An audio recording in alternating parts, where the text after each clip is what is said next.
we were not going to go on a travel tournament that year. My God, the horror. We were not, I repeat, I was dashing all the kids' dreams. We were not going to spend a weekend in some crappy hotel in Springfield, all right, and all spend $1,000 to play in a tournament with teams that we have no idea the skill level they're at. We would just sit that out. And so I saw this series and I thought to myself, wow, I need to hand this around to these folks so that they can start to see what they look like when they go berserk over the sport of hockey. I know a lot today you've heard about development of elite athletes and how do we do a lot of these things and get players, how do we win the Olympics? And, you've heard about guys making it to the National Hockey League. I'm not going to talk about any of that. I'm going to talk about maybe just your management of what you're doing with your teams. And I think what I'm going to talk about applies to girls, it applies to squirts, it applies to peewees, it applies to high school players, applies if you're an owner of a program, if you're a manager of a program. So I think a lot of this stuff will be relevant. It's a 7-minute video, and there's points, I think, in the video where people are probably saying, why is he showing this whole thing? Well, it gets to a certain point where you're like, they got to see the coach have a heart attack because it's too funny. You can get that online, and I would strongly encourage you to go on Amazon and buy that series. If for no other reason, you'll die laughing when you watch it because it's absolutely hilarious.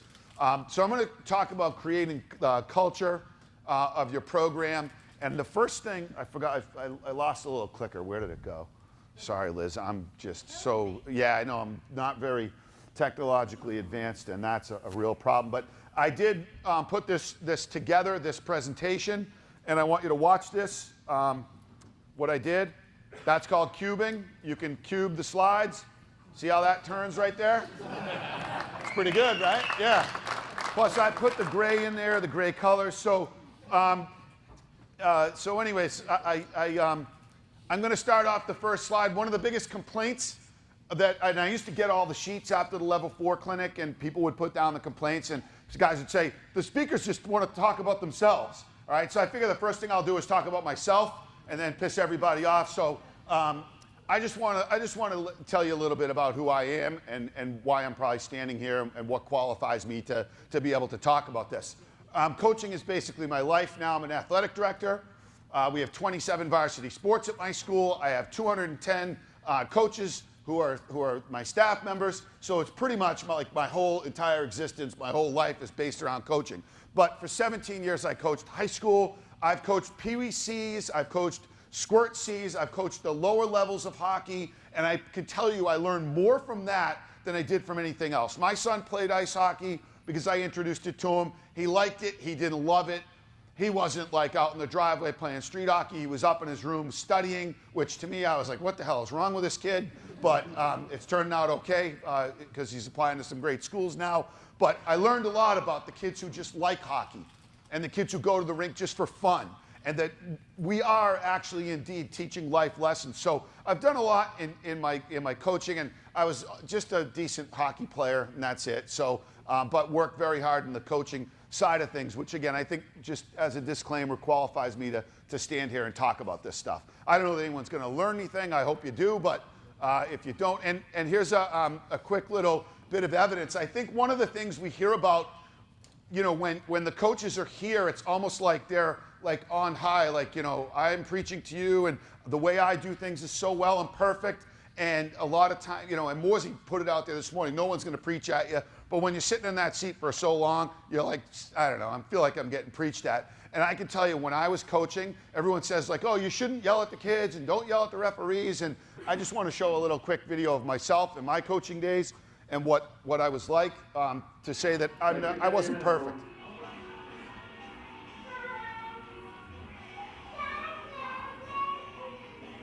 So I was having a talk with the officials. I was following because I didn't think he could hear me. And I was fixing my hair because it was a little bit off. So that was a friend of mine, actually. Natick High School put that in their end of season video, and a friend of mine got it because his nephew was on the team, and he texted it to me and said, oh, you got to see this. So So I show that video just to say that, look, when we're coaching, one of the things, if you are not passionate about coaching and you're not fired up on that bench and you're not psyched about what you're doing, go do something else. You know what I mean? Go do up the Cub Scout troop or something like that. And when I go into rinks and I see coaches who are passionate and they're fired up, that's the way you should be. And I think sometimes we come to these USA Hockey things and we think like, what am I supposed to go on the bench and be a cigar store Indian and stand there and never yell at the kids? Don't get upset on the bench. Well, we're competitive. For God's sakes, you want your team to win. That's what you're there for. Now, of course, we have to understand that certainly is not the most important thing. And when we're instilling our culture and we're creating an atmosphere around our team, winning isn't going to be the focus. But I think we should teach kids, hey, we want to do well. We didn't win today, but we should have because we took 14 penalties, and I'm pissed, and that's okay, all right? Earlier, you guys heard we had the big panel up here, and some people said, we need to limit the number of games, and we need to change this, and we need to change that. I went through a whole thing of culture with my captains this fall. I had the captains of every single sports team. We get them in the same room, and I said, put the word culture up there, and I said, what does that mean to you? Go ahead and tell me what that means to you. These were the answers I got. We should be focused on winning, respect, community engagement, a supportive environment. Somebody said, are people on time every day? I'm like, that's not really a big sort of theme, but yeah, that's important. Are we inclusive? And then mutual accountability. I kind of prompted him on that one. All right, but off to the left, it says, we are the they. Okay, and we often, and having done these clinics, so often people say, you know, USA Hockey, they got to do this. And the USA Hockey, they got to do that. We are the they. Okay? You are the they. And I can, in Framingham, we have a municipal arena, one of the only in the state. And I can tell you guys, if you want to keep community hockey alive, start talking to people in your community. Start trying to get a nonprofit going with a couple of the different small towns in your area to say, hey, let's get $5 or $6 million and let's put up an arena. Let's build a rink. Okay, because it's the only way that we're going to keep community hockey alive in this state is if more towns and people get together and say, let's figure out a way to put up a municipal facility, all right? Because the rink owners, obviously, we see what's going on. It's about the money, and you can't control the length of season. You can't control the things that you want to control because somebody else owns the rink. So I just throw that out there. And again, this is all from a bunch of kids that we had at the high school just talking. And I'm going to talk about a bunch of these things. Over here I have my notes. So I was going over my presentation with Liz earlier, and we got to this slide, and she said, who's that? So he looks different now, yes. But in this room, we've got, so how many of you would classify as 35 to 45-year-old men in this room? Okay, let me go 35 to 50. How many 35 to 50? And keep your hand in the air if you're a 35 to 50-year-old. You fit the demographic that liked hockey in the late 70s. So the majority of you know that that's Don Cherry inciting the Montreal Forum crowd. And I think Don Cherry, to me, like when I grew up and I looked at the really great coaches, what inspired me to become a coach? I used to love watching the Dallas Cowboys, and Tom Landry had that hat, what they call the fedora, right? He had a fedora, and he'd wear that thing, and he just looked like he was so in charge. And then you had Don Cherry. And it was nothing better than watching the Bruins and Montreal Canadiens and seeing Don Cherry do this to the Canadian fans. Like, that made me get up and want to go through the TV and be a part of it. It told me that, wow, what a difference a coach can make. And who determines the culture of your program? Who determines the culture? Because most of you are gonna coach Mike, and you're gonna jump to squirt, you're gonna jump to Pee-wee, you're gonna jump to Bantam, and a lot of you are gonna be involved at the administrative level. You're gonna be the league president, the vice president, the treasurer. You're gonna have a lot of pull and a lot of say. And you're gonna determine what your program is all about and what it's like. And if you haven't really thought about that, because somebody said it earlier, all of a sudden the league president is determined by, and who wants to be the league president? And everyone goes like this, and the guy's standing there, and it's like, oh, yeah, you got it, all right? Or everybody goes like this, and then somebody ends up ends up with it. And I know a lot of you guys in here, how many people in the room started their coaching career with, hey, we don't have enough guys. Would you mind helping out? And the next thing you know, you're like, what the hell did I get myself into? And you're all of a sudden immersed in this world of hockey and coaching, and it's so much more than you ever thought it would be. And so it really takes more work than you ever think. And you have to really kind of refine what you're doing and start to really think about, hey, who am I as a coach? What am I all about? So what I got to do is I got to coordinate between this one and this one, because this one's got my notes on it. Has anybody ever had an issue with a parent where you just said, hey, listen, I'm just a volunteer? Anybody ever used that excuse to get out of something? Yeah, exactly, right? I'm just a volunteer. How do you think a parent whose child considers you the most important person in their life, more important than their fourth grade teacher who teaches them to read and do math, and that kid thinks that you're more important in their life, how do you think that parent feels when you say, I'm just a volunteer? They look at you and say, no, you're not. You're my kid's hockey coach. And so it really is an incredibly important role that you play. And it's amazing how you can go from just standing there having your Dunkin' Donuts to being in that position. It's absolutely unreal.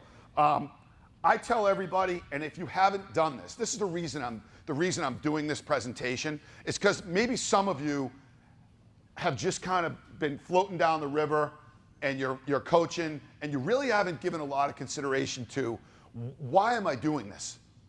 Why am I here? Why did I stick with it? What is it about this that attracts me to do it? Because if you hated it, you wouldn't be doing it.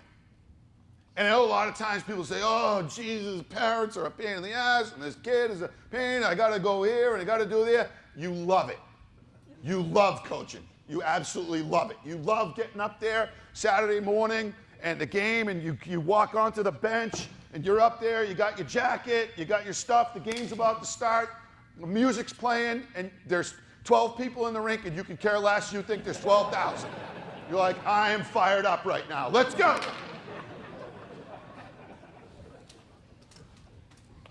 So you eat it up, but what is it you're really there for? Why are you really coaching?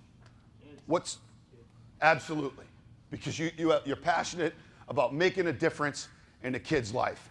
I would say to you, you have to come up with something in your mind to say to yourself, hey, this is the cornerstone of who I am. So when those kids look back someday when they're 25 or 30 and they see you, out someplace and they see you and they say, hey, coach, how's it going? And they remember you for whatever it was that was like your thing. You have to have a cornerstone, a piece of your coaching that they're always going to remember.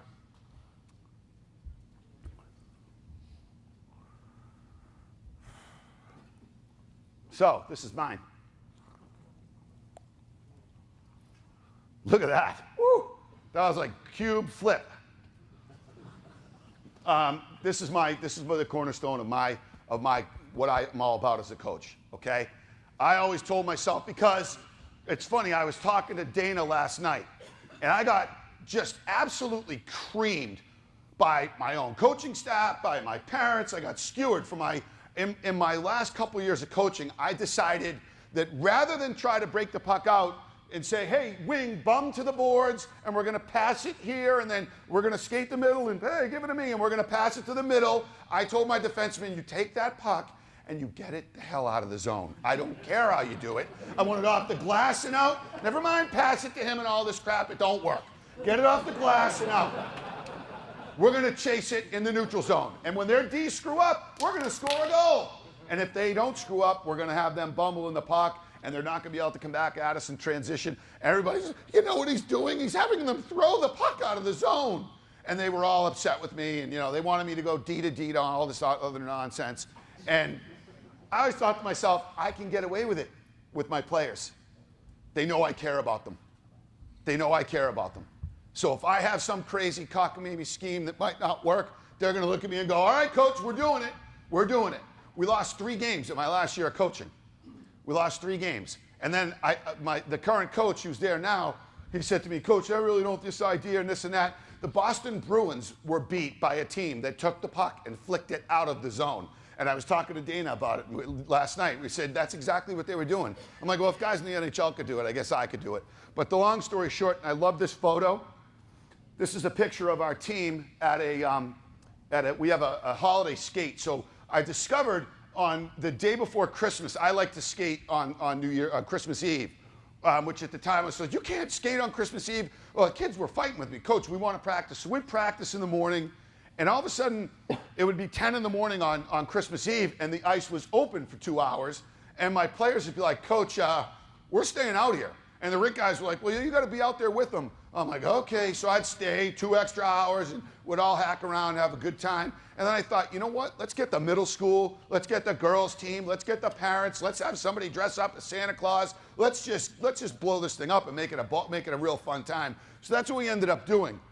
And here's all of our players in their jerseys, 5 kids that were all in the same class, sitting together, having a good time. And I think it was events like that that really bring the kids together in a way that maybe the game doesn't sometimes.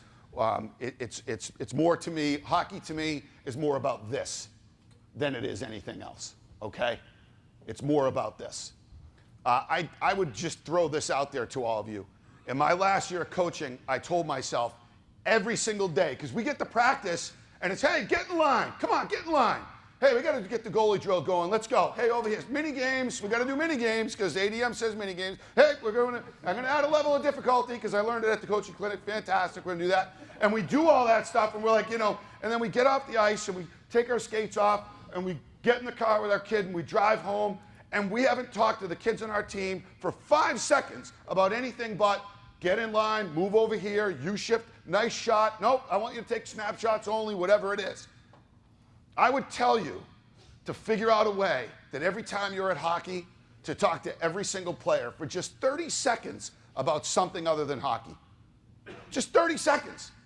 And when you sit and you think about that for a second right now and you say, do I do that currently? I would bet 90% of the people in here don't.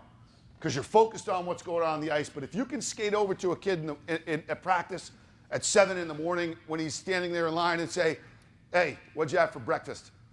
Did you go to that bagel shop that I saw you at last week? Or you ask him about, hey, I saw you out walking the dog. I saw you out playing street hockey. Anything about something that's going on outside of in his life or her life.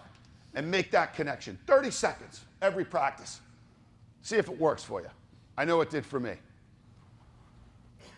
Again, what defines the culture of your program? Like what is it? And I define culture, so it's an interesting thing. Like we talk about, culture. Well, what's the definition? I call it the way we do things here. So that if someone came onto my team from Russia, which that actually happened. Some kid showed up and he played hockey and he was from Russia. And you know how many times you hear about the Patriot Way? Why is it that Corey Dillon, a notorious pain in the rear end, walks in and plays for the New England Patriots, and you never hear a peep, never misbehaves, never does anything that would give anyone any concern, and he plays incredible, and they win a Super Bowl? How can that be? It's strong leadership, and then it filters right on down. Mutual accountability within everybody. It's the culture. It's the way we do things here, so that if somebody is doing something, other players say, no, or other players model behavior constantly, on the ice, away from the ice, wherever it is, in the lobby of the rink, people are modeling good behavior based on the expectations that you set. Again, this is like the holiday party that we had, and I look back on my coaching career, and by the way, enjoy every single minute of coaching. It absolutely kills me to not be able to go to practice every day to do the things I did before. It's brutal. Okay, so enjoy every single second that you're out there with those kids, because at some point your career will come to an end, and you'll look back and you'll wish you had a day like that where we had a whole bunch of kids in the ice. I actually took this with my iPhone and I thought, oh my God, they're like doing synchronized skating. because you see the line of kids there? But that was actually, I dragged the camera that way, and it like took the same kid's photo like 17 times, so again, definitely not a brain surgeon.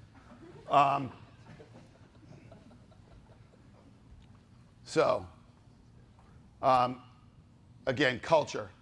To me, we always, as coaches, we worry about what am I bringing? What am I bringing? When all of a sudden, I'm going to bring this to the program. And I really like to think, and I've discovered this with a little reflection after giving up coaching, it's not what you bring, it's what you leave. It's what you leave. If you develop a good culture in a program, if you're able to make a positive difference, you're going to leave stuff that's going to last. Other people are going to pick it up. I'm lucky. These kids played for me in 2004, and they were probably the two biggest pains in my rear end in my entire coaching career. I used to have to separate them often and say, you go in that penalty box, you go in that one, and when you decide to behave, I'll let you back out. And now one's the head coach, one's his main assistant coach. I'm proud to say, and again, this is just like not bragging, but just it makes me feel good. And I think it really says, hey, we created something there and left something there. Every single coach in the organization, varsity on down, JV on down, middle school on down, every single one is a graduate who played for us. And that tells you that they loved where they were, they enjoyed where they were, and now they're giving back. And I think that's the kind of thing that you really have to think about. What am I fostering here? Am I instilling pride in these kids in that jersey that they're wearing so that someday they're going to want to go back and coach? They're going to want to be a part of whatever it is with their kids' hockey club. Because really, at the end of the day, the only thing we're really doing, and again, I know you've heard about creating elite athletes. At the end of the day, all any of you are doing is hopefully creating a lifelong love of sport for kids. That's all you're doing. You might teach them about hockey. They might learn the power play. They might learn the best how to get in the umbrella, and they might learn all these great things. But at the end of the day, if they walk away with a lifelong love of sport, you've accomplished your goals. Okay, I have another video, and it's awesome.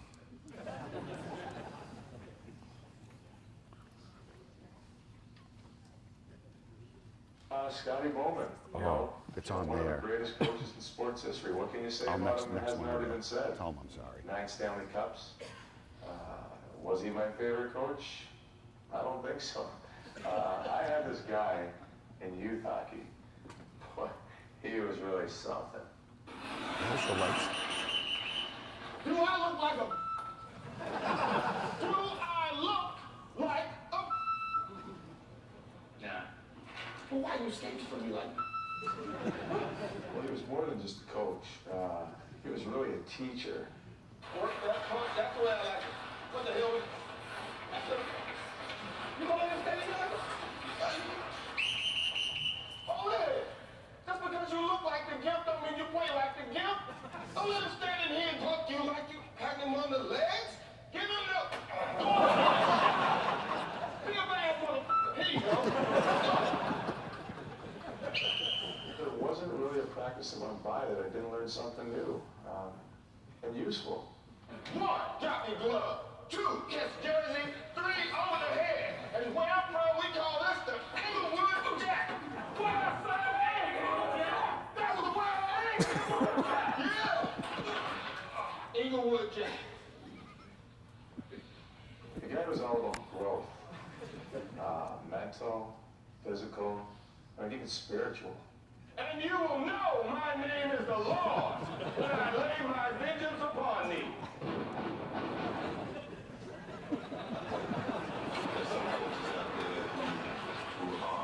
Tyranny of evil men. I tried myself to just be a shepherd. Englewood Jack! Englewood Jack! At most, maintain an air of cool. Oh,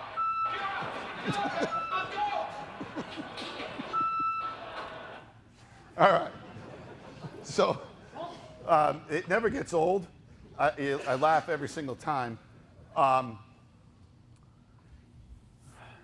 So I should move those bullets, and I should put the think out of the box one up at the top, because I really play that because as a coach, if you're a milquetoast and you're out there and you've got the Dunkin' Donuts cup of coffee and you're got this and the whistle's over here sideways and you're running the drill and you're really not engaged with the players and you kind of going through the motions, you're not going to get anything out of the players in terms of improvement.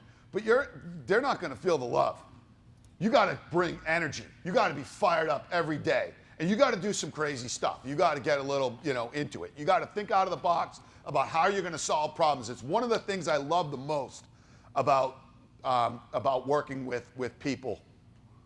If you have a car, you can bring it into the shop and say it's making this noise, and then the guy looks in and he goes, oh, okay, and he fixes it. Done. See you later. Drive away. With people, whole lot different ball game. And for you as coaches, trying to deal with interpersonal stuff, trying to deal with problems that you have.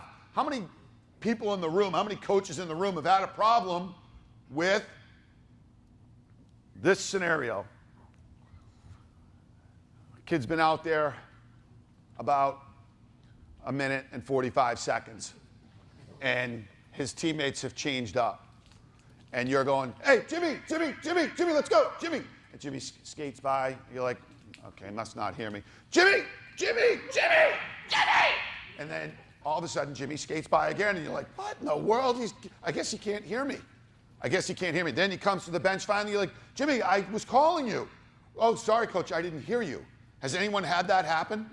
Oh, absolutely, right? Everyone has had that happen. And it used to happen to me. When I was coaching my PVC team, I know he could hear me.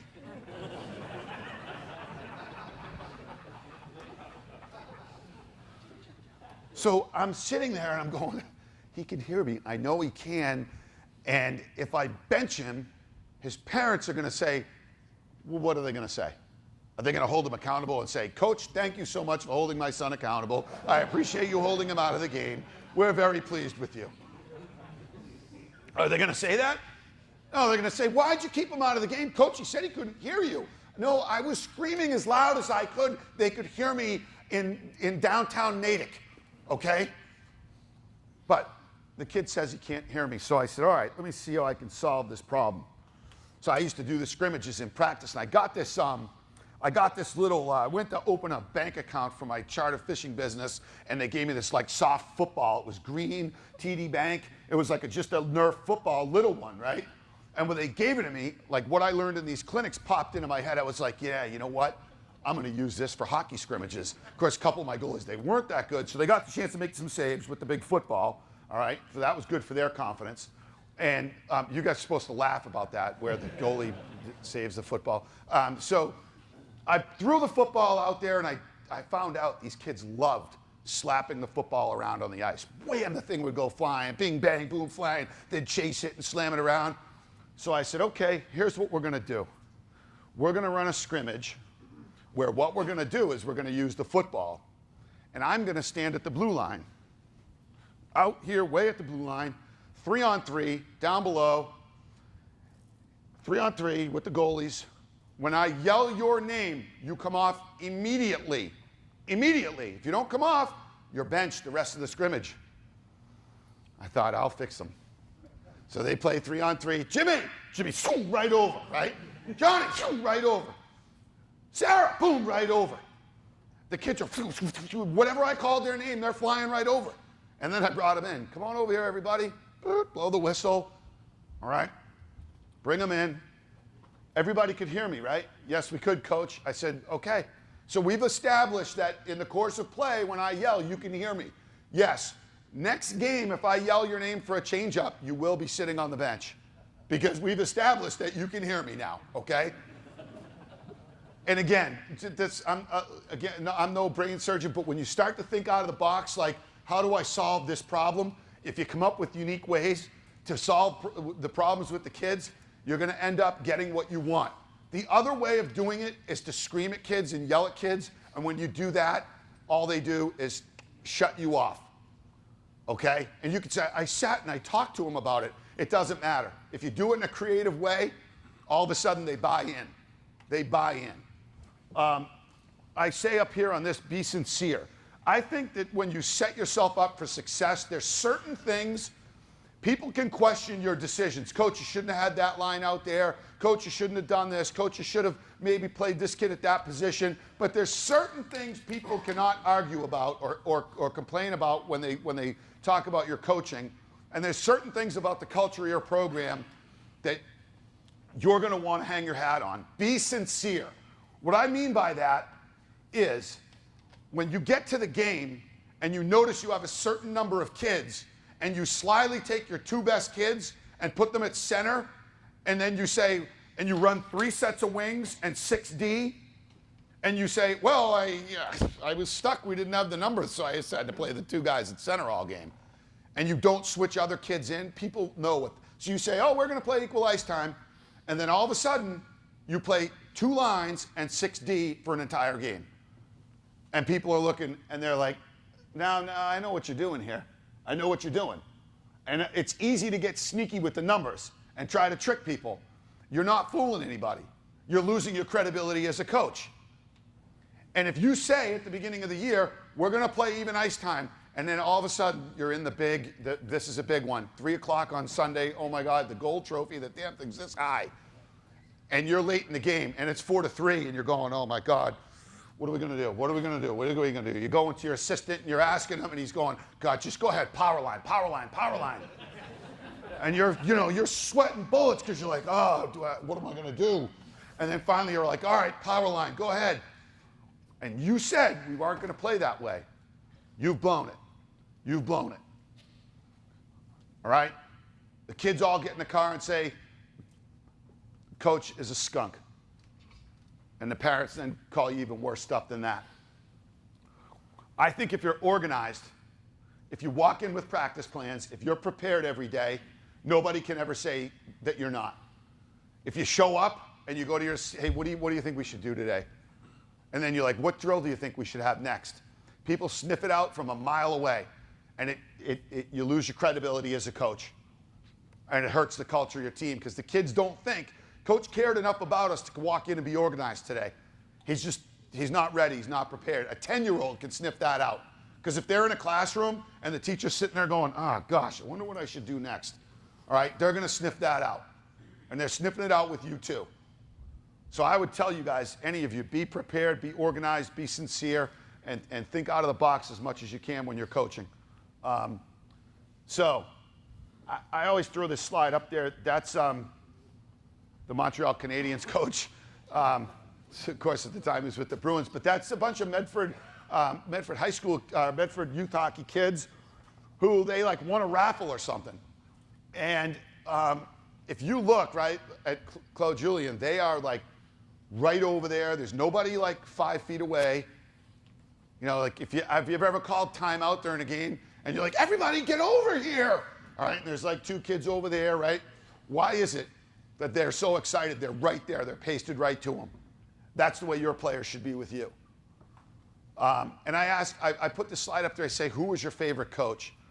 Because I don't know. I know I've given a lot of thought to the coaching I had growing up, and you should do the same. If you have favorite coaches, you should really think hard about why that person to this day still sticks out in your mind as the person that you would look back and say, that's the person I'd want to be like. And why? And am I doing those things? Do I coach like that person? And it's just an important consideration for you to have at this point in your coaching career if you haven't really sat down and really kind of reflected. I think it's an important consideration. How am I doing on time? What time is it? What time? 5 of 4? I'm doing awful. All right, I'm going to go another 10 minutes and we'll be good, okay? I just put up my coaching philosophy. I can kind of read the slide a little bit. I have a coaching philosophy. I think you all should. I think you should have a coaching philosophy that you hand out at the beginning of the year. This is what we're all about right here. It can be broad. It doesn't have to be specific. But if you read mine, I put the picture of one of our kids getting inducted into the National Honor Society because, and I wonder how many of you ask your kids about their grades. How many of you are intense about asking them about school? How many of you are, and those are important things for you to do. Those are important. It's just as important as making sure they can pivot, is to ask them about the things that they do in school, the things they're doing. Again, hockey, it's all about community. So what are the kids doing? What are they doing in the community? What are they out there doing? I don't want to read the slides to you. I can tell you. And again, it's like it builds. This is what I found is over the years it builds. These two kids right here are shoveling out fire hydrants. And they came to me after a game. We had just had a game in Burlington at the Ice Palace. It was about 10 o'clock at night on the way home on the bus, and the kid came up and said, Coach, do you mind if a bunch of us get together tomorrow and shovel out some driveways for the fire department? I'm like, do I mind? I'm like, that's the best thing I've ever heard. We're going to get some good mileage out of that. We'll put it on our Facebook page, and everyone can look at how wonderful we are. I'm like, hell yeah, we want to shovel out driveways. Again, this is the kind of thing that you want to see out of your teams. You can read the slide. As role models in their lives, we accept that we are charged with fostering their capacities to this end in terms of making them successful student athletes. I was able to present this to parents, present this to players, to say, hey guys, this is what we are all about as a coaching staff. There's a picture of our arena. And when I say that I believe the contribution of every single team player is important, when it came time to letter, if you were the 23rd, 24th, 25th guy on our team and you practiced every day, you got a letter because your contribution was just as important as everybody else's. And you have to remind kids of that and tell them how much their contributions are and that they're valuable to the team. And you can never tell kids that enough. Again, we call it the Flyer Way, and I think you all should have some kind of slogan or thing that you talk about that makes the kids realize, hey, we're part of something bigger, okay? And this is the way we do things here. So that mantra's always out there. No, this is the way we do things here. We don't yell at the referees. See, nobody will do that, okay? That's just the way we do things. And then you get the buy-in, you're gonna be good to go as a coach. This kid right here went into the Marine Corps. There was nobody who broke more team rules at Framingham High School in 4 years than this kid. I think what happened is just, and again, I hate to sound like I'm bragging, but you just hang in there with kids, and you just stay on them, and you try to be such a positive influence in their life that at some point they turn around and say, I didn't get what you were saying when you were saying it, but I get it now. I get it now. And then they come back in their Marine Corps outfit and say, take my picture. And we get mileage out of that and put it on our Facebook page.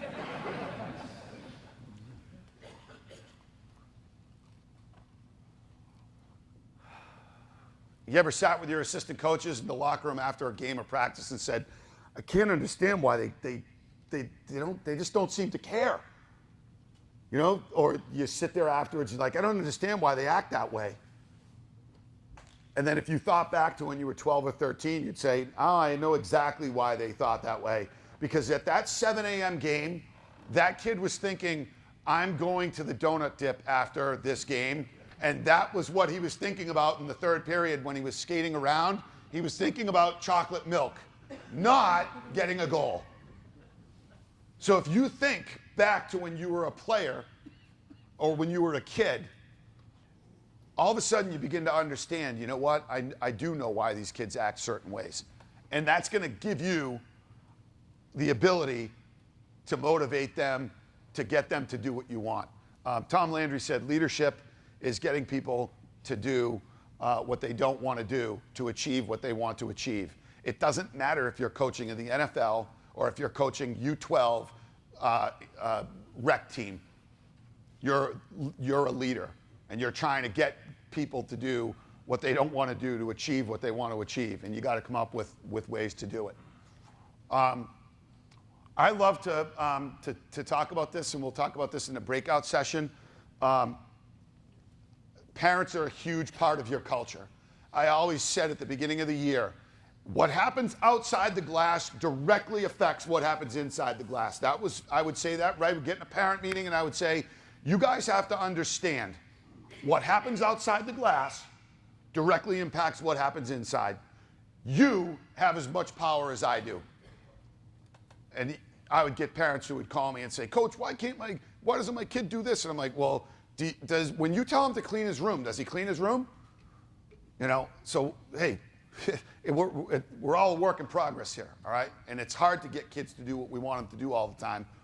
You have to be relentless and not stop. Parents, I think, present a great opportunity to create a really great culture within your program because they can do tons of work. They can be great ambassadors for your program. You can have them on your side. There's not one guy in this room, or female, okay, coach. We all watch the Patriots, we all watch the Bruins, and we would all love, at the end of a game, to be able to go into a special room, stand there like this, and say, go ahead. Yeah, go ahead, what's your question? Go ahead, what's your question? And then be able to say, that's it, fellas? Okay. We would all love to do a press conference, wouldn't we? That'd be fun, right? You watch them and you're like, oh man, I'd love to do that after a game. Talk about like what happened, and you all have that opportunity. When I was coaching Bantam Majors, I used to love my press conference. After the game, I'd go in the locker room. I never liked to give a long speech in the locker room because the kids would want to like, coach is still talking. And so I tried to get out of there fairly quick, and I would go out and I would stand in the lobby. And what happens in the lobby? There's parents around, there's people around. Jimmy played great today. I was thrilled with his back checking. And I would try to tell the parents something positive that their kid did, because they'd be out there and they'd have, their guns and their knives, and they'd be like claws, and they'd be ready. And I'd come out and I'd say, hey, give me that. Hey, let's talk about something great that your kid did today. Hey, what a goal in the second period. He made 12 saves. He let in 6, but he made 12 saves. That's great. The key was for me to go out and hold that press conference. Coach, I just wanted to ask you about this. And now I'm disarming them, and I'm doing it in front of each other. And they're seeing the positive interaction that I'm having with the other parents. And now, all of a sudden, some of the key figures, some of the leaders in that parent group, they like me. They're on my side. So when this one guy will not stop, the other people say, not the way we do things here. Not the way we do things here. Stop. And they're on your side. So that press conference, to me, that was like the most important 15, 20 minutes. And I tried to do that as much as I could in high school hockey as well.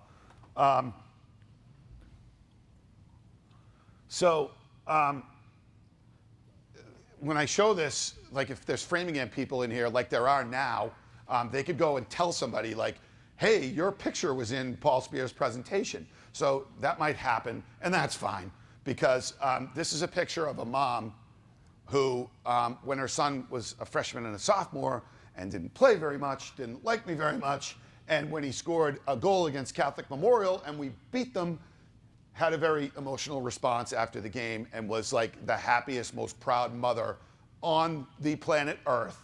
Out of 3 billion mothers that night, she was the most proud of what her son accomplished. And I look at that and I said to myself, you know what? I'm always, as a coach, I'm always a work in progress. As players, I have to always remind people, hey, your kid's a work in progress. If he's not playing well, don't get upset, don't get angry. Let's keep moving him forward, keep marching him forward.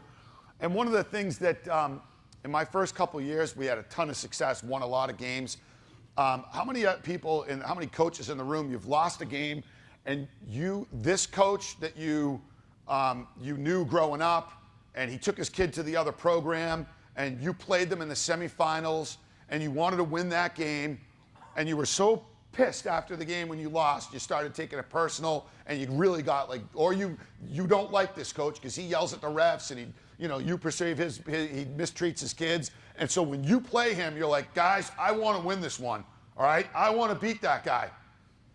And then after the game's over, you're like fired up and so angry because you took it personal. I really learned to put that away, to never take a loss personal, to never make it personal with me and the other coaches and the other teams. And I would advise you, again, your players sniff that out and they don't like it. They don't like it. It's something that kids, just think is negative.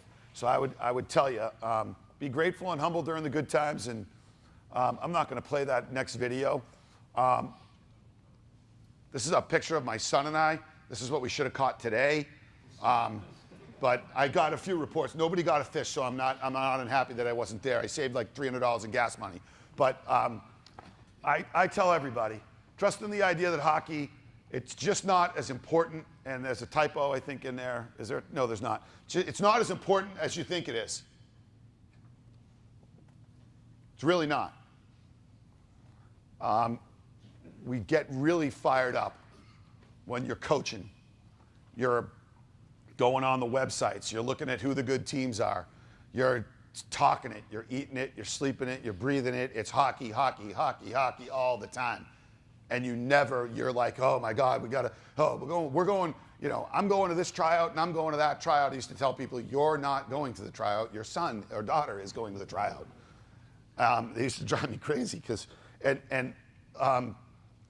when you walk out of here, I hope that to some degree, again, there's got to be some element of, hey, we're trying to develop elite athletes. But for so many of you in the room, perspective is that someday you're going to be standing in a line in the grocery store and there's going to be a kid behind you who's going to make a choice to say hi or to ignore you.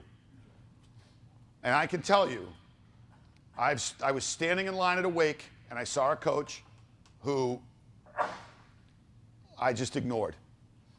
And that's a disappointing situation to be in. Because you see your old coach, you want to say, Coach, how's it going? How have you been? Great to see you. And most definitely prepare these kids that you're coaching, make sure you instill lessons for their life without hockey, because that will eventually come down the road. I hope at the very least I was entertaining. I think my videos were pretty good. So I hope you guys enjoyed this. Thank you very much. We'll take like